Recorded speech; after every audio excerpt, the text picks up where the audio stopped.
প্রতি বছরের মতন এবছরও বেরিয়ে পড়েছিলাম অফিসের কিছু সহকর্মীকে সঙ্গে নিয়ে মা তারার দর্শনের উদ্দেশ্যে তারাপীঠ মন্দিরে। আজ আমি আপনাদের সাথে ভাগ করে নেব আমাদের একদিনের তারাপীঠ যাত্রার অভিজ্ঞতা, দেবী দর্শনের নতুন নিয়মাবলী এবং আমাদের অনুভূতি। নমস্কার বন্ধুরা, ভ্রমণ এক্সপ্লোরিং নিয়ারবাই চ্যানেলের আরও একটি ভিডিওতে জানাই আপনাদের স্বাগত।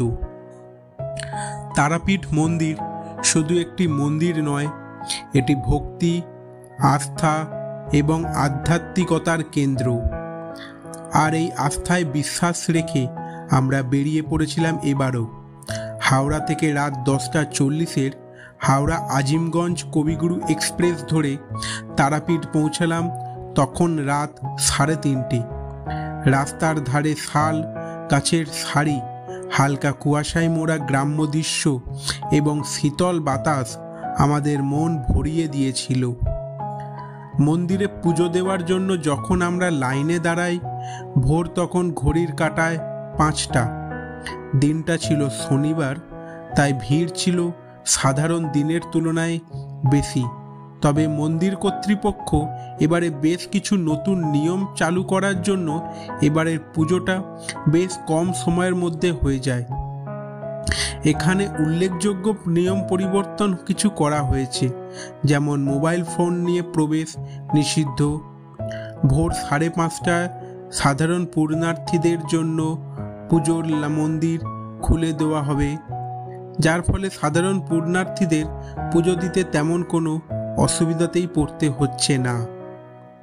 ঘণ্টা 5 পুজোর লাইনে দাঁড়িয়ে থাকার পর যখন মন্দিরের গর্ভগৃহের সামনে এসে দাঁড়ালাম, মনের মধ্যে এক অদ্ভুত শান্তি অনুভব করলাম। মূল গর্ভগৃহে প্রবেশ করতেই মা তারার পদযুগল চোখে পড়ল। মায়ের চরণে মাথা ঠেকিয়ে সামনে এগোতেই মা তারার রৌপ্য মূর্তি চোখে পড়ল। মায়ের মূর্তি যেন মাতৃত্বের প্রতীক। দর্শন মাত্রেই মনে নতুন উত্তেজনার সৃষ্টি হলো। ভক্তরা ফুল, ধূপ, মূলো দিয়ে পুজো দিতে ব্যস্ত।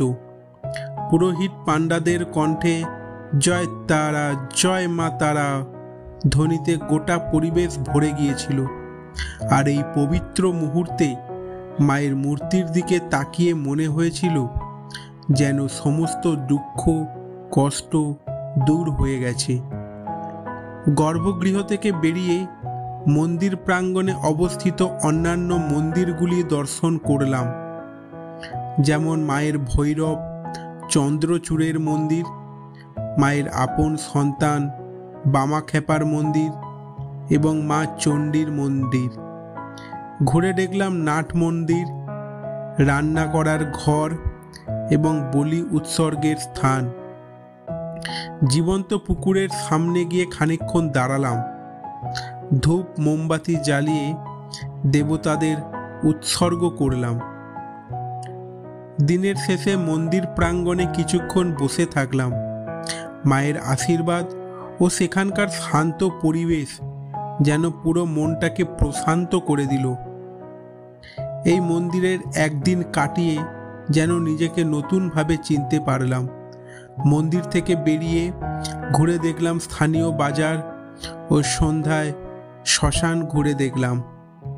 তবে মাকে দর্শনের পরেও যেন মন ভরল না, তাই রাত 10টার দিকে আরও একবার এলাম মন্দিরে।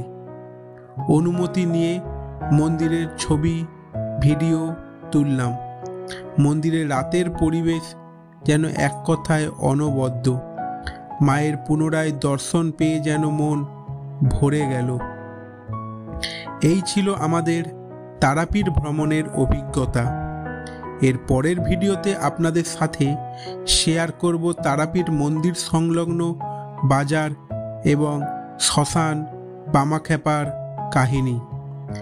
আপনি যদি তারাপীঠ যান, অবশ্যই মা তারার আশীর্বাদ নিতে ভুলবেন না। যদি ভিডিওটি ভালো লেগে থাকে তবে অবশ্যই একটি লাইক ও শেয়ার করবেন। আর নতুন নতুন ভিডিও পেতে চ্যানেলটি সাবস্ক্রাইব করে চ্যানেলটির পাশে থাকবেন। ধন্যবাদ।